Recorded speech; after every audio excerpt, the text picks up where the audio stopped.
그래서 차입자 혹은 빌리는 사람이 제 생각에 조금 더 좀 중립적인, 좀 뉴트럴한 느낌을 좀 주는 단어여서 차입자 혹은 빌리는 사람이라고 부르고요. 그래서 뭐 다양한 사람들이 포함이 될 수 있습니다. 기업가들 혹은 회사, 그리고 집을 구입하는 사람들, 그 다음에 만약에 학생들이 대학생이 이제 학자금 대출을 받는다고 한다면 이제 학자금 대출을 받은 사람들도 차입자라고 할 수 있겠죠.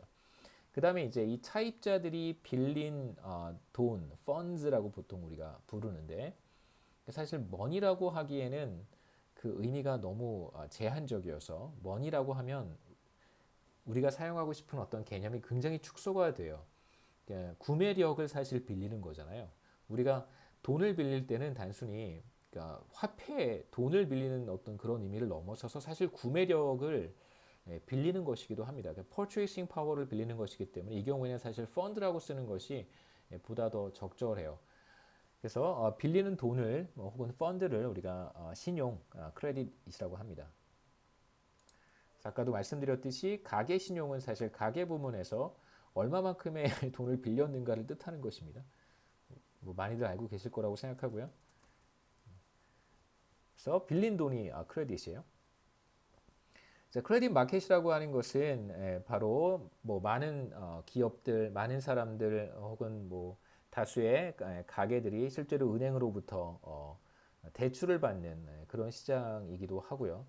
하지만 단순히 은행으로부터 돈을 빌리고 빌린 돈을 상환하고 이런 단순한 경제적 거래 이상의 의미를 갖습니다. 왜냐하면 은행만 생각해서는 안 되기 때문에 그래요. 크레딧 마켓은 뭐 제가 그래서 자본시장이라고 번역을 하고 싶다고 말씀을 드렸던 이유가 이제 크레딧 마켓에 들어오는 참가하는 사람들은 뭐 단순히 회사 운영 때문에 돈을 빌리거나 혹은 지금 우리가 생각하는 집이나 혹은 자동차 이런 내구재들을 구입하기 위해서 돈을 빌리는 것 이상으로 매우 다양한 경제 주체들이 참여하는 시장이기도 합니다.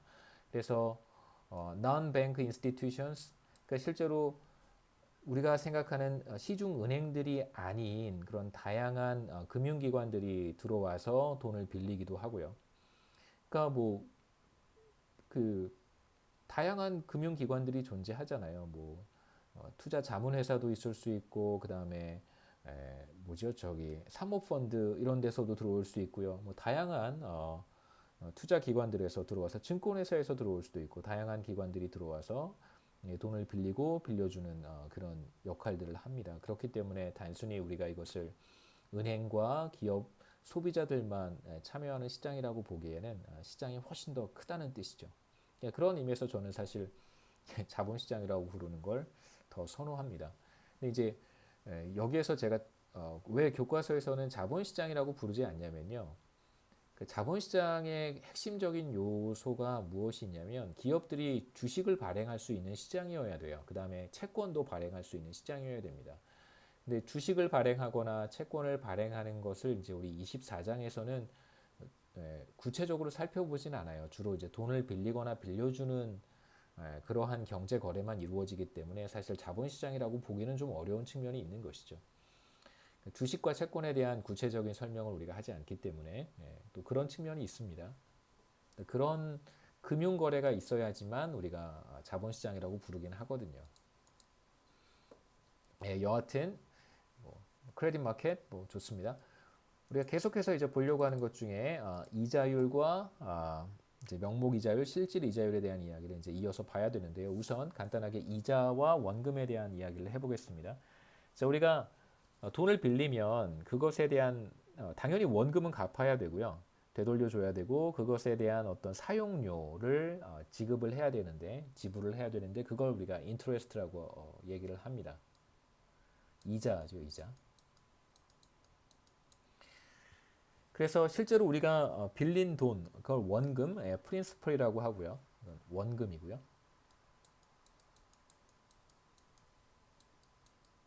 그래서 이자율이라고 하는 것은 우리가 추가로 돈을 빌렸을 때 추가로 지불해야 되는 금액, 그러니까 원금 이외에 추가로 지급해야 되는 이제 금액을 우리가 인터레스트 레이트라고 얘기를 하는데 이것을 비율로 표현한 것입니다. 우리가 1달러를 빌리면 1년 뒤에 1달러를 제외하고 추가로 비용을 지불해야 되잖아요. 그거 이제 인터레스트 레이트라고 하고요.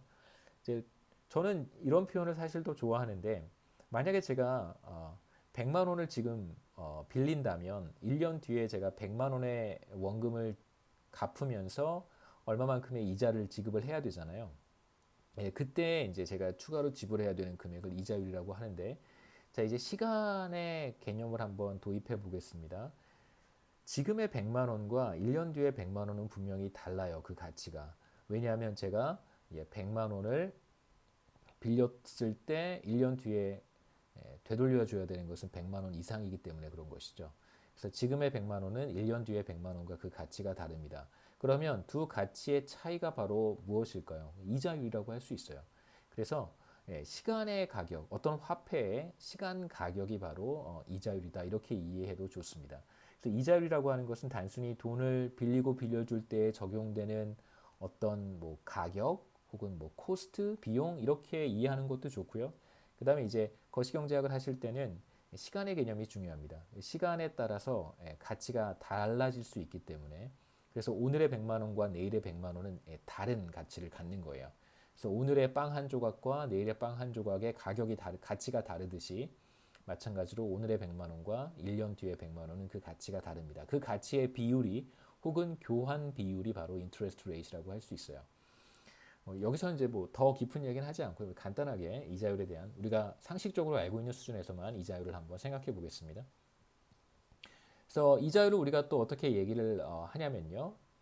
1달러를 빌렸을 때 발생하는 비용, 1년간의 비용, 1달러를 1년 동안 빌렸을 때 발생하는 비용이다. 이렇게 얘기하기도 합니다. 그래서 annual cost of $1 loan 이라고 표현하기도 하고요.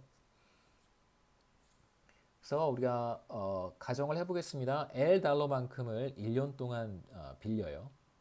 이만큼을 이제 1년 동안 빌립니다. 이때 이자율을 I라고 한번 해보죠. I는 명목 이자율이에요. 사실 이제 우리가 보려고 하는 이자율은 실질 이자율이기도 한데요. 명목 이자율입니다.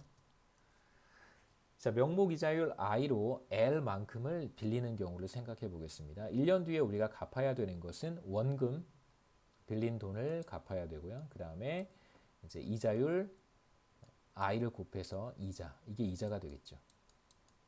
이자도 지급을 해야 됩니다. 그래서 I 곱하기 원금이 이제 우리가 지급해야 되는 이자가 되는 것이죠. 제가 만일 100달러를 빌렸습니다. 그래서 이자율이 10%예요. 그렇다고 하면 제가 1년 뒤에 상환해야 되는 금액은 100달러 원금 플러스 100달러의 10%니까요. 10% 해당하는 10달러를 이제 이자로 상환해야 된다는 것이죠. 자, 우리 처음에 시작할 때 제가 간단하게 설명했던 이그젬플을 다시 한번 보겠습니다. 자, 어떤 사업 프로젝트가 있어서 이 사업을 시작하기 위해서 상당히 많은 자금이 필요해요.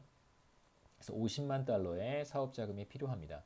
자, 만일 이자율이 10%라고 한다면 그러면 기꺼이 50만 달러를 빌릴 용의가 있다라고 한번 해보죠.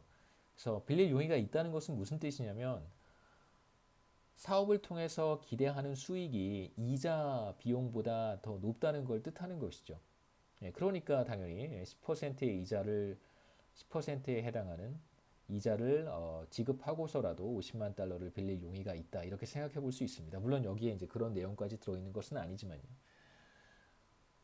자, 만일 10%의 이자율로 50만 달러를 빌린다고 한다면 50만 달러의 10%가 5만 달러니까 5만 달러만큼의 이자를 지급을 해야 됩니다. 그래서 이때 발생하는 이자가 바로 5만 달러가 되겠죠. 인터레스트 페이먼트는 연간 5만 달러다라고 얘기할 수 있어요. 자, 그런데 만일 명목 이자율이 50%로 상승한다면 자, 그렇다면 이제 문제가 좀 달라질 수 있습니다. 이때 발생하는 이자 지급, 인터레스트 페이먼트는 50만 달러의 절반이니까요. 25만 달러를 1년에 이자로 지급을 해야 돼요. 상당히 큰 금액입니다. 자, 이렇게 높은 이자율이 만약에 적용이 된다면 그렇다면 사실 이 사업을 통해서 예상하는 어떤 이익보다 더 많은 비용을 이자로 지급해야 될 수도 있어요. 그러면 이제 사실 뭐 이 사업이 그렇게